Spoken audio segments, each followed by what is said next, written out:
tulemast tagasi vaatama Piletilevi saatesarja Noortegija. Mina olen Roberta. Mina olen Mariel. Õnneks on Mariel meiega tagasi. Ja täna on meiega liitunud näitleja Rainer Elhi. Tere! Tere! Kas sa tulid täna Rakverest otse siia? Ei tulnud. Kus sa tulid? Ma tulin Tallinnast. Otse Tallinnasse. Otse Tallinnast. Aga ehkki sa töötad Rakvere teatris? Jaa, töötan. Mis ajast sa seal töötad? Ma töötan 2021. aasta kevadest. Siis ma liitusin Aare Toika lavastusega. Suvitusromaan, mis on Indrek Hargla kirjutatud siis näidend. Ja mul on seal väike osa. Ja siis hakkasid proovid, siis oli vahepeal suvi vahel ja augustis siis jätkusid. Ja siis me esietendus toimus vist 15. oktoobril. Ja. Kas oma näitleja teekonda alustades oskasid sa kunagi ette kujutada, et jõuad välja Rakvere teatrisse? Ei, ma arvan, et ma ei mõelnud sellele, kas ma jõuan teatrisse. Ma arvan, ma ei osanud seda arvatagi, et ma nagu teatrisse tööle lähen. Ja mis on täpselt nagu karjääri algus ka, et see on nagu väga hägune piirkond tegelikult. Et millal see täpselt algas, millal see mõte tuli ja kõik see on ja et kui palju ma üldse teadsin midagi teatrist või filmist või näitlejatööst. Millised olid sinu esimesed näitlemiskogemused? Esimesed näitlemiskogemused? Ma alustasin väga hilja võrreldes siis väga paljudega, et mul ei olnud tegelikult nii-öelda gümnaasiumis ega põhikoolis nii-öelda teatriringi ja ega ma nagu väga ei julgenud ka vist, et mingisugune tagasihoidlikkus või mitte häbi, aga jah, sükka mingi, et ma ei julge pigem.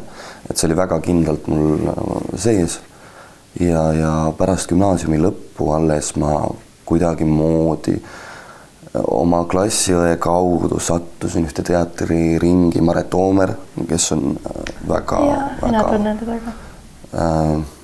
väga paljusid õpetanud ja juhendanud ja väga suurepärane õpetaja olnud minu teekonnal ja eriti alguses, et ta suunas juba kui ma alustasin, ega ma ei osanud, et ta suunas mind väga täpselt ja andis mulle mõtteid ja ta nagu suhtumine sellesse töösse on suurepärane. Aga sul oli siis ikkagi selline näitlemishuvi või näitlemispisik kusagilt sees olemas, et inimesed ei satu vist täiesti niisama sellistesse ringidesse, et kuskil see sul pidi ikkagi olema? Jaa, selles mõttes, et kuidagi juhtus nii, et kui ma näitlemisega ei tegelenud, siis mille kaudu ma sinna tegelikult jõudsin, oli operaatoritöö, et koolis ma filmisin üritusi ja siis ma sattusin nagu inimestega kokku, kes tegelesid sellega, siis juba kutsuti mingi hetk raha eest tegema. Mingid live-ülekanded laval, mingid bändide filmimised, mingid jaanipäevad, asjad on ju, et ühesõnaga kõike sellist. Ja siis ma nagu tundsin või et see filmimine ja selle nagu inimese püüdmine ja mida ta teeb, et see hakkas mulle väga, see on mind alati huvitanud, see filmimaailm just. Aga näitlemise pisik vist oli sees, jah. See oli midagi, mida ma ei osanud. Kuidagi mu perekond ei ole nagu pigem selles mõttes kultuurivaldkonnas tegev. Et isa on mul automehaanik ja ema on toidupoes. Praegu ei ole, aga ühesõnaga, et kuidagi kauge oli see minu maailm ja ma ei osanud, ei julgenud ja mind huvitas see sellepärast, et ma ei osanud seda. Kas su vanemad kuidagi alguses naersid selle mõtte välja või ei arvanud, et see nii kaugele läheb, nagu see on läinud? Ma arvan, et väga paljud ei mõelnud, et see ja kaasa arvatud ka mina ei mõelnud, et ma jõuan kuhugi. Mitte, et ma otseselt oleks hullult kaugele jõudnud, aga mingi teekond on ikkagi läbitud. See selline taust, mis on nii-öelda, mis ei vasta justkui traditsioonile, kas sa arvad, et see on kuidagi just sulle hästi mõjunud või su teekonnal nagu määravaks osutunud? Et mõte, et ma ei ole näiteks mingi näitleja laps või... Just, või et see on kuidagi olnud hästi kauge terve elu sinusse kogu maailm ja et sa oled kasvanud teistsuguses keskkonnas, et kas see on kuidagi hoopiski nagu positiivselt just mõjutanud? Kindlasti, ma olen teinud nagu päris tööd enne kooli, selles mõttes päris tööd. Näitlejatöö on ka väga suur töö, ma ei räägi sellest, aga kuidagi selline nii-öelda traditsiooniline töö mõiste kui selline. et mul on see kogemus ja see, et ma seda tööd, ma olin torulukksepp vahepeal, reklaamipaigaldaja, et ma neid töid tegin, see andis mulle selle elukogemuse või selle juba töökogemuse, et asjad, kuidas käivad. Et kindlasti see, et ma ei ole, et ma just olengi kaugelt sinna jõudnud, ongi väga huvitav ja neid näitlejad on veel ja veel, kes tegelikult alles hiljem nagu leiavad selle tee või selle, tegelevad selle. Aga kuidas sinu teekond edasi läks peale seda näiteringi? Millal sa koolikatsetele jõudsid? Tegelikult ma käisin pärast gümnaasiumi lõppu kohe koolikatsetel. 2014 aasta lõpetasin gümnaasiumi ja siis ma läksin lavakasse. Aga ma räägin, et ma ei, see esimene kogemus ikkagi oli, ma võtsin oma julguse kokku, aga mingit rahu või keskendatust laval saavutada oli pea et võimatu, sellepärast, et ma olin ikkagi krampis ja ma kartsin väga, ja ma olin noor ka, et võib-olla ma olin 18 küll täis, aga ikkagi täiesti kogenematu selles. Mis siis Viljandi Kultuuriakadeemiasse sisseastumisel erinev oli, et kuidas sa ennast siis tundsid? Ma olin vanem ja tegelikult mul läks ikkagi aega, et jõuda inimeste seltskonda, kes tegelevad, keda huvitab noorte, teiste noorte.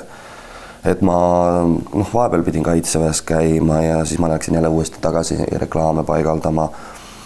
Ja pärast Kaitseväge tegelikult suveti ma tegin Lottemaal 2 suve, kus siis olid väga andekad noored inimesed, kes olid väga toredad ja see lust oli nendega mängida lihtsalt ja mõelda koos ja see kuidagi andis mulle mingi kindluse ka või esimese suurema kogemuse, kuidas nagu ma olin Kärbes Jaak ja Bruno ja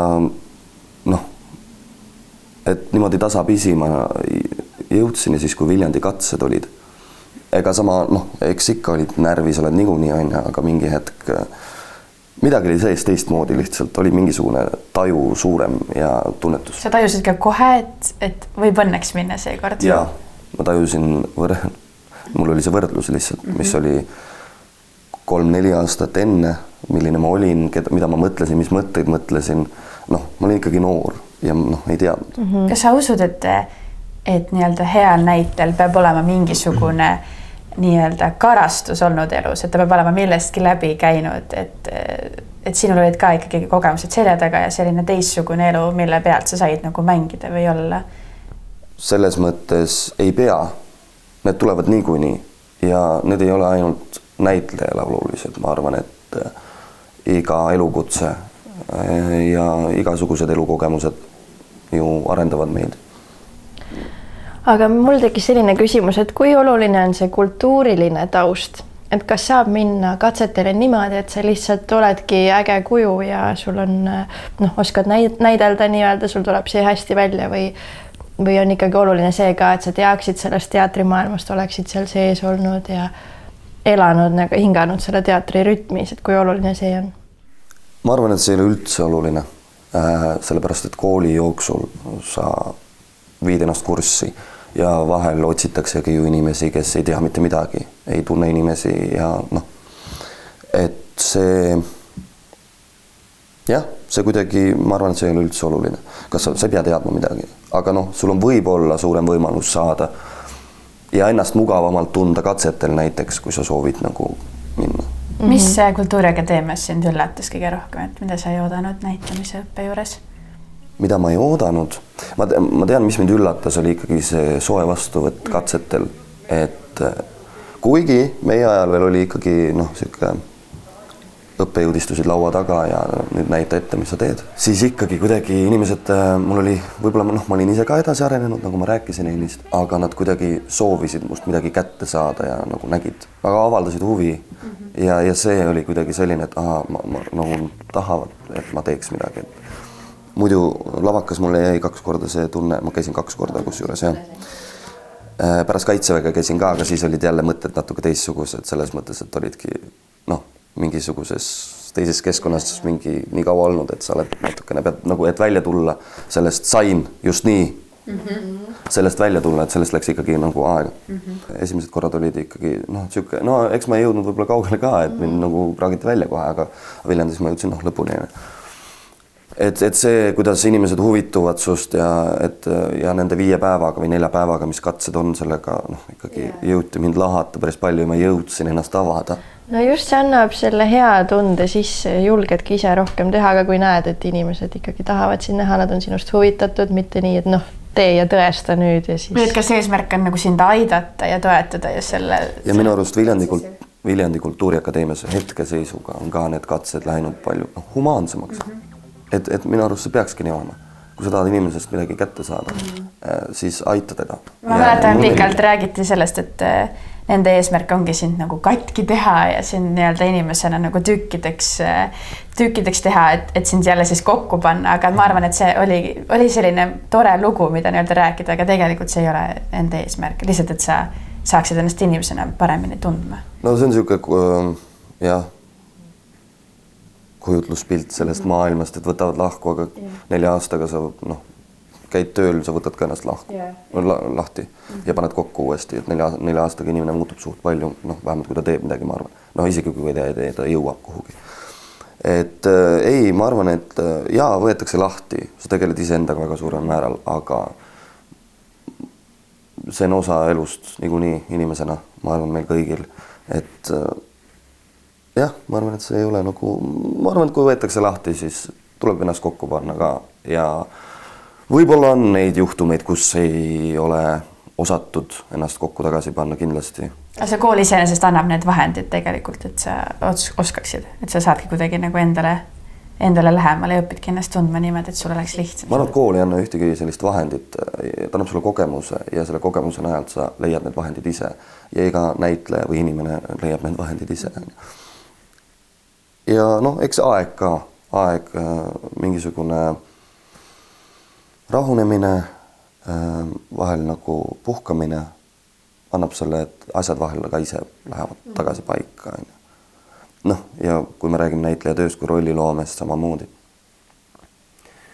et rolli loomine iseenda pealt tegelikult on ja selle lammutamine, et need on väga erinevad protsessid ja erinevad on ka selles mõttes, et iga kord on ta tegelikult natuke erinev, kuigi sa leiad endale mingisuguse viisi, kuidas sulle kõige rohkem sobib, siis oleneb ikkagi rollist, mida sa lood ja mis on lugu, et ta mõjutab. Aga see on töö selles mõttes, et kuidas saada. Ja sa saad midagi kätte sealt ja siis sa peadki kuidagi suutma midagi ära visata ja midagi nagu endasse jätta. Ja see on see valiku koht, mida sa jätad endasse, mida sa jätta, et mida sa saad järgmine kord kasutada kuskil. Aga kui palju sinu elu muutus, kui sa Viljandisse sisse said? Palju mu elu muutus? Ma arvan, et väga palju. Et kõik uued inimesed. Meil oli alguses kursusel 16 näitlejat või 15 näitlejat ja 1 lavastaja äkki ja lõpetas meid kokku 12 näitlejat ja 1 lavastaja. Et kõik need inimesed, kes seal ümber ikkagi on ja need noored, kes teevad, ja üldse see kool, üldse Viljandi kool, tegelikult see tantsuõppe, seal on visuaalid, butafoor ja heli, valgus, kujundajad, et nad on see keskkond lihtsalt, need inimesed ja selles kasvamine on tohutult lahe, sest ma 3 aastat, kui ma tööl ikkagi käisin, kui ma torumees olin, siis ma või sandtehnik. Et siis oligi, et oled vene meestega kuskil seal paneelelamus ja teed nagu väga huvitav töö, nende torude keermestamine ja paigaldamine ja villatamine ja kõik see mõtlemine, et kuidas, mis peab olema, väga huvitav.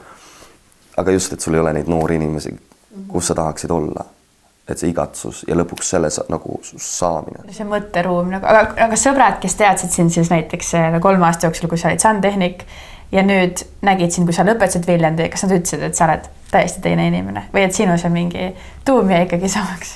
Tuum jääb samaks, aga ma ise arvan nii, nad ei ole mulle midagi öelnud, kindlasti ma olen väga palju muutunud, ma olen väga palju muutunud. Aga mingi sellised just maneerid ja et ma arvan, et sealt koolist tulevad ikkagi väga tugevalt kaasa mingid asjad, mida sa ise võib-olla nii palju just pane isegi tähele, aga et võrreldes selle perioodiga, kui sa nagu üldse näitamisega ei tegelenud.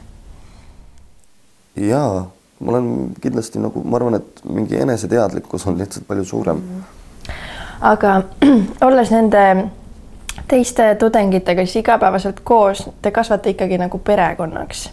Ja mis tunne on siis, kui on viimane aasta ja hakatakse kutsuma inimesi tööle ja kas tekib sihuke mingi võistlusmoment ka, et sa pead hakkama oma perekonnaga nüüd nii-öelda võistlema või nii lähedaste inimestega, et ma ei tea, minul ei teki, ma ei ole võib-olla sihuke inimene, ma ei tunne, et ma oleks, et mul tekiks mingi võistlusmoment, et kas ma pean saama selle rolli või ei saa seda rolli, et kui me koos käime castingul näiteks filmirollile oma kursavennaga, siis kui tema selle saab, siis ta sai selle asja eest, on ju, et tema on selline näitleja, me oleme väga erinevad, vahet ei ole tegelikult, noh, et ta teeb oma tööd ja ma arvan, et see käib osa juurde, et sa nagu õpid rolli jaoks, sa ei saa seda, sa lepid sellega, sa laed maha selle endast ja ma ei tea, võistlusmomenti minus endas ei ole sellist võistlusmomenti, et me kasvame perekonnaks, seal tekib tülisid, seal tekib leppimisi ja see on nagu väga huvitav protsess, kui lähedalt sa ikka tundma õpid neid inimesi ja ma arvan, et nad jäävad eluks ajaks meil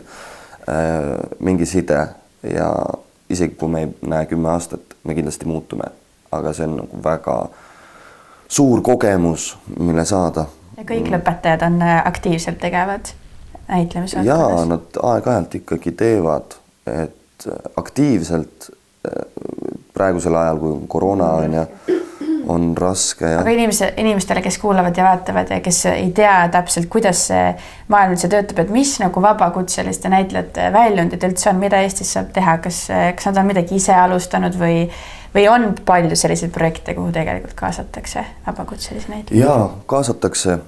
Eks ta käib läbi inimeste. Need projektid tulevad. Mis meie kursusel veel oli õppe juures, oli filmiõppe, et siis meil oli väga palju, tegelikult süstemaatiliselt üles ehitatud kaameratöö, alustades siis teibini kõndimisest õigesse punkti, et see oleks fookuses, lõpetades reaalsete stseenidega. Aga mis ma tahtsin öelda, et ongi filmid, asjad, milles siis meie siis tudengid on väga palju, käivad seriaalides, filmides, teevad kaasa. Et see on ka üks võimalus vabakutselisena nagu teha. Aga nüüd olles siis päriselt professionaalne näitleja nii-öelda, kas sa tunned, et nüüd see õppimisperiood ja protsess tegelikult alles algab, et on nii palju veel, mida? See, nii palju kui ma aru saanud olen, siis et see käib, see õppimisprotsess üles-alla, et mingi hetk sa tunned, et sa ei oska jälle, sa ei taha või sa tahad, ühesõnaga nagu kõigega, on ju. Et jaa, muidugi, see jätkub lõpuni. See jätkub täiesti lõpuni. Aga kui sa praegu lavale lähed, kas sul on olemas need mehhanismid ja tehnika näiteks, et ennast nii-öelda kohale tuua? Kas sul on pidevalt see kooliõpe nagu meeles lavale jõudes? Ja mida sa sealt said? Ma arvan, et kõige suurem asi on ikkagi see keskendumine ja fookus olla kohal ja kuidas ennast tuua kohale, isegi kui sa oled magamata, väsinud.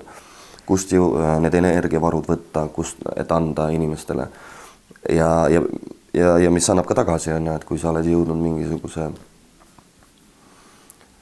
enda sees mingisuguse kohani ja millest sa annad nagu ära, et see annab nagu väga palju tagasi ja ma arvan, mul on need vahendid olemas, kuidas ennast ja nüüd teeme, on ju. Kas sa jagaksid ka natuke, kuidas see mõtteprotsess käib, et kui sa näiteks tunned, et täna on selline päev, kus ma olen hajavil, mida sa endale ütled ja kuidas sa käitud, et ennast tagasi tuua? Kuidas ennast tagasi tuua? Ma arvan, et füüsise kaasamine on väga oluline. Ma vähemalt ise tunnen, et ma olen hästi füüsiliselt ekspressiivne ja vajan füüsilist liikumist, kõik näitlejad vajavad, aga ma nagu tunnen, et ma loon ka rolli väga palju läbi füüsise ja mulle meeldib kuidagi läbi füüsis ennast kohale tuua ruumi ja mõelda selle ruumi peale, kus ma näiteks olen praegusel hetkel ka, et mis minu ümber on. Vana see on, ühesõnaga see on ka üks harjutus, et sa mõtled asjade peale, mis siin ruumis on. Et ma arvan, et hajevil, vahel on ka niimoodi, et oledki hajevil ja tulebki siuke etendus. Ega sa lõpuni ennast vägistada ei saa, sa pead ikkagi mingi vabaduse jätma ja vabadus peab olema. Ja selle otsimine ongi see kunst. Kas sa tegid enne kooli minekut ka BFM-i lühifilmides ja seriaalides kaasa või need tulid siis, kui sa läksid kooli? Sest ma tean, et me olime ühes projektis isegi koos. Ja mu mõttearendus ongi see, et kui suur vahe on nüüd, et kui sa oled koolis käinud, nüüd teha selliseid projekte, teleprojekte ka, et mis sa tunned, mis on sinus muutunud või et kas sa suudad neid nüüd paremini teha või harrastusnäitlejana tegelikult suutsid sama hästi teha? Ei suutnud, kindlasti mitte. Mis on kindlasti muutunud on see, et kui ka siin filmitakse, eks ole, et kaamera olemasolu ruumis mõjub. Ja mitte ainult kaamera, vaid inimesed, kes on igal pool, on ju. Helimees, valgustaja, paus, paneme valguse paika, on ju. Helipoom on sees, kuule, tõsta üles poole. Ühesõnaga, kõik inimesed sahmerdavad ümber, et mul on muutunud see, et ma olen harjunud sellega juba. Või et ma suudan oma rolli luua, oma sooritust siis sooritada sellesse nagu lõdvestudes, sellesse olukorda. Ja ma arvan, et see on kõige rohkem muutunud, et eks ma olen teinud ka, mis ma olen teinud ja mis projekt meil oli?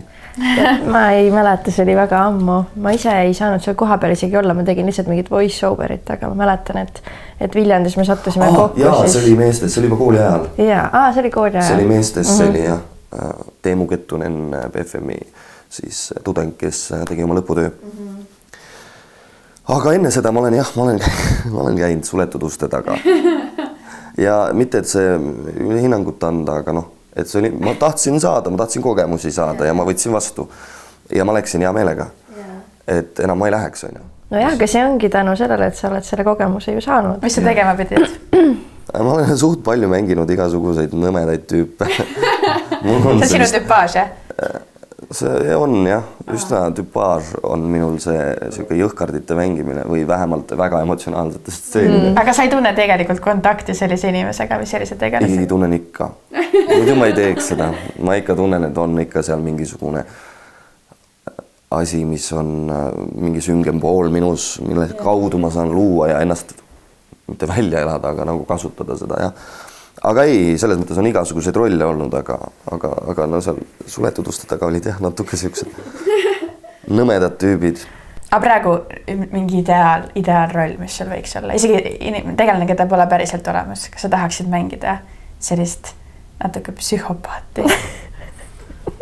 Ma olen mänginud juba, aga see on hästi keeruline, kui sa ikkagi mitu korda mängid juba või tulevad nagu sarnased nagu teemad või rasked teemad, siis see on psühholoogiliselt esiteks psühhopaati mängida on kõige keerulisem. Sellepärast, et ta ei käitu nagu normaalne inimene, eks ole, või normaalsus on ka.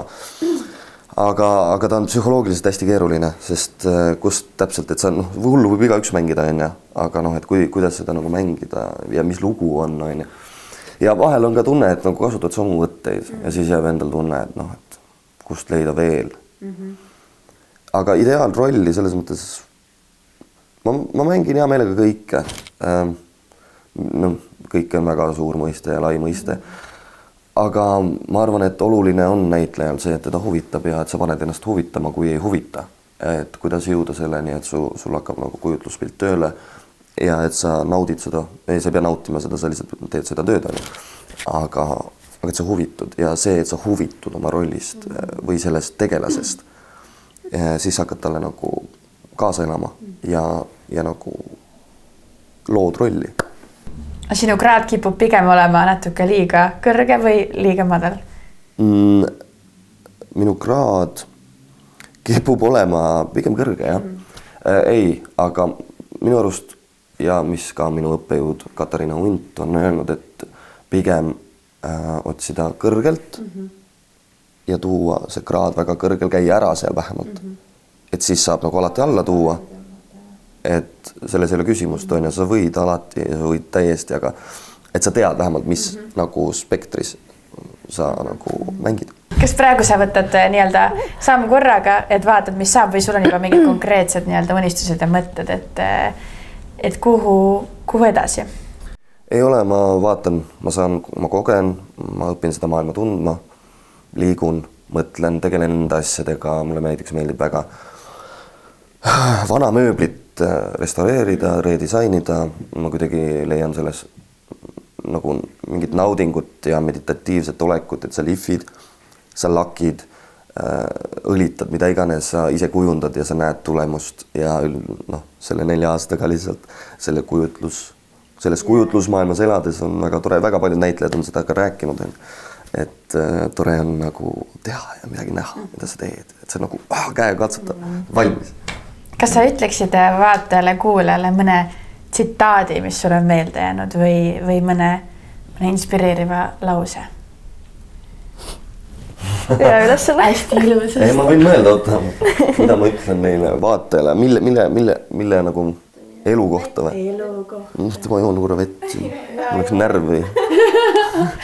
Kindlasti vaata tsitaat on palju läbi käinud või mingid selliseid mõtteterasid näitekirjanike poolt? Ja mingi soovitus ka veel, et soovitus, kuidas? Mulle meeldib see mõte, et sa olid nii järjepidev ikkagi. Et paljud ju käivad ühe korra seal lavaka katsetel ja siis saavad sealt siukse peapesu ja ei taha enam kunagi tagasi minna ja mõtlevadki, et nüüd on kõik. Aga et leida see nagu jõud, et mis siis, et seal ei läinud kõige paremini, siis ma lähen uuesti ja eelmine kord oli meil ka Tiina, kes rääkis oma katsumustest lauljana, et kuidas temani jõudis see nii-öelda superstaari saamine ka väga nii-öelda raske teekonna tagajärjel. Ja et neid inspireerivaid lugusid on nagu väga palju. Ma arvan, jah, mulle väga meeldib see teekond, mis mul on olnud, mul on sellega rahul. Ja ma arvan, et see toimib minu tee, mul on siuke tunne vähemalt. Ja see mingi järjepidevus ja võitlemine nende tunnetega, kui sa ei saa seda, mis käib osa protsessi juurde, et sa ei saa seda, mida sa tahad, aga sa saad mingil hetkel. Lihtsalt võib-olla, mis on, The Secret, siuke raamat on tuntud ja on ka YouTube'is film Law of Attraction ja ma vaatasin seda esimestel lavaka katsete ajal, kui ma läksin, ka tegelesin ka spirituaalsete asjadega, mõtlen, ikka tegeled on ju vaimselt. Ja ma ei tea, ma kuidagi tunnen, et see asi peab paika ja ma arvan, et see toimib. Ja kui sa mõtled, sa jõuad, millal sa jõuad, see on teekond ja see vana sõna, et tasa sõuad, kaugele jõuad, peab paika, ma arvan, et tasa liigud, ei ole kiiret kuhugi, tee oma asja rahulikult ja küll kõik tuleb, aga sa pead ka vaeva nägema, aga et ei pea täiega jõudma kohe seal olema, et juba homme olen siuke, küll jõuab, küll tuleb. Ja kui palju sa usaldad elu või usaldad pigem seda, et kui sa ise mõtled ja töötad, siis tuleb niikuinii kõik või lased ikkagi elul ise ennast viia ka? Ma arvan, et elu ma usaldan vahel rohkem, vahel vähem. Lihtsam ja parem on siis, kui ma usaldan teda rohkem. Sest kui sa usaldad teda vähem, siis on natuke kurvad mõtted peas võib-olla. Et ma arvan, aga see peab ka tasakaalus olema, nagu kõik elus minu arust peaks tasakaalus olema. Et ei saa kogu aeg usaldada elu. Vahel peab kahtlema ka selles, mis elu sulle annab, mis võimalusi ta pakub ja kuhu, mis olukorda ta suubanud on. Aga ma arvan, et ma usaldan elu piisavalt, et ennast hästi tunda. Kui näiteks elu nii-öelda söödab sulle et sa ei saa teatrikooli sisse, sellel hetkel sa usaldad ennast, et see ei defineeri seda, milliseks mu elu saab olema, et mina või kes sa ise oled. Jah, et ehkki ma ei saanud praegu sisse, siis mina töötan selle nimel, et ühel hetkel saada. Jah, selles mõttes oligi, eks see oli ka keerulisi periood, et ma töötasin mingil töökohal, mida ma tegelikult teha ei tahtnud, et raha teenida, et mitte vanemate kukil olla, et iseseisvaks saada. Ja ma tegin mingit tööd, ma nautisin seda, mingi hetk tekkis frustratsioon, et ma olen kinni või vangis, tunned ennast, aga tagantjärele nüüd mõtlen, nagu ikka, et lahe teekond siiamaani, et mitmetahuline. Aga kui sa ei oleks Viljandisse sisse saanud, mis sa arvad, mis sinust siis oleks saanud? Ma ei tea, ma ei kujuta ette, mis siis oleks saanud, kindlasti oleks midagi saanud. Ma kindlasti oleks jätkanud seda proovimist veel, ma arvan, mõned aastad kindlasti. Aga ma ei kujuta ette, mis must saanud oleks. Ma arvan, et mingi filmimaailmaga ikkagi seoses, ma arvan, et ma oleks võib-olla BFM-i läinud. Ikkagi nagu see valdkond mind kõnetab. Ja kui äge jah, et sa oled nii nagu selles kultuuri- ja filmimaailmas ja samas oled täiesti olnudki niimoodi käsipidi sees kuskil torude panemises ja täiesti nagu erinevad maailmad, aga nagu täiustavad või annavadki mingi tervikpildi ka sellest maailmast, et ma arvan, täiustamine tervikpildi maailmast ja kogemused on ju, et ta kuidagi tasakaal jälle, et üks toetab teist ja see on oluline elus, ma arvan, see tasakaal. Aitäh sulle, Reinar. Aitäh sulle tulemast ja aitäh väga inspireeriva ja huvitava intervjuust. Ja meie kohtume juba ülejärgmisel nädalal. Aitäh teile.